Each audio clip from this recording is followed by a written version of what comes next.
วัสดีครับท่านผู้ชมทุกท่านพบกับผมนายฟีซอนนะครับวันนี้ผมมีการทดลองที่พิเรนหน่อยนะครับ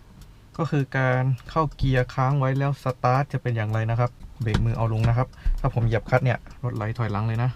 โอเคมาสตาร์ทกัน let's go ไม่ดับนะครับรถไม่มีระบบเซฟตี้ใดๆทั้งสิ้นเลยนะครับดูสินี่ไม่มีระบบเซฟตี้ใดๆเลยนะครับโอเคเอาใหม่ถ้าสมมุติรถคันนี้มีระบบเซฟตี้อย่างระบบเหยียบคลัตช์เพื่อสตาร์ทนะครับสมมุติผมเข้าเกียร์ค้างไว้นะครับระบบเซฟตี้เหยียบคลัตช์สตาร์ทเนี่ยจะช่วยได้หรือเปล่านะครับโอเคเหยียบคลัตช์นะครับเพื่อสตาร์ทสมมุติรถคันนี้มีระบบนี้นะครับสตาร์ทครับแล้วจังหวะนี้พนักงานหรือคนที่ไปลองรถบางคนเนี่ยไม่เข้าใจนะครับว่าเกียร์ธรรมดาเนี่ยตำแหน่งว่างมันอยู่ตรงไหนนะครับก็เห็นเขาบอกให้เหยียบคลัตช์สตาร์ทก็เหยียบแต่พอเครื่องติดก็ปล่อยเห็นไหม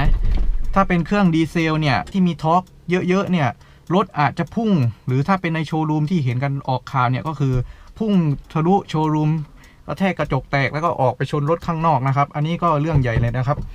วิธีแก้ที่ถูกต้องจริงๆเนี่ยผมว่ามันต้องมีเซ็นเซอร์อยู่ที่เกียร์นะครับ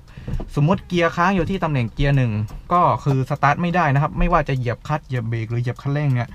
จะสตาร์ทไม่ได้นะครับต้องปลดเป็นเกียร์ว่างเท่านั้นนะครับ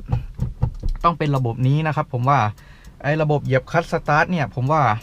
ไม่ผ่านนะครับสำหรับผมเนี่ยผมไม่ได้โจมตีรถยี่ห้อใดนะครับผมไม่ได้บอกว่าเป็นรถประเภทไหนยี่ห้อใดนะครับถ้าอยากจะสนับสนุนค่าน้ำมันของผมก็โปรดกดไลค์และกด Subscribe เอาไว้นะครับสำหรับคลิปนี้สั้นๆนะครับขอลาไปก่อน